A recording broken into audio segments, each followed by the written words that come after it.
નમસ્કાર દર્શક મિત્રો, એસડી ન્યૂઝ ગુજરાતી ચેનલ પર આપનું સ્વાગત છે અને હું આપની સાથે વૈશાલી પોબારું કરીશું નજર આજના સમાચાર પર। અંકલેશ્વરથી એકતાનગર વીઆઈપી સર્કિટ હાઉસ ખાતે કેન્દ્ર સરકારના મત્સ્ય ઉદ્યોગ, પશુપાલન, ડેરી ઉદ્યોગ વિભાગના મંત્રી શ્રી પ્રોફેસર એસપી સિંઘ બધેલજીના માર્ગદર્શન હેઠળ જિલ્લાના વિકાસના કાર્યોની સમીક્ષા બેઠક યોજાઈ।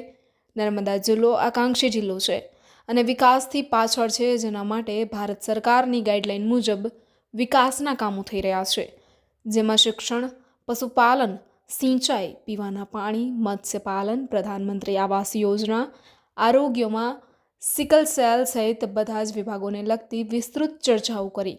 બાકીના સમૃદ્ધ જિલ્લાની હરોળમાં નર્મદા જિલ્લાનો પણ વિકાસ થાય એ સંદર્ભે કેન્દ્રીય રાજ્યમંત્રીશ્રીએ માર્ગદર્શન પણ આપ્યું। આ બેઠકમાં જિલ્લા કલેક્ટરશ્રી, જિલ્લાના ઉચ્ચ પદાધિકારીશ્રીઓ અને અધિકારીશ્રીઓ ઉપસ્થિત રહ્યા હતા। Reporter Jayesh Prajapati, SD news Gujarati, Ankleshwar.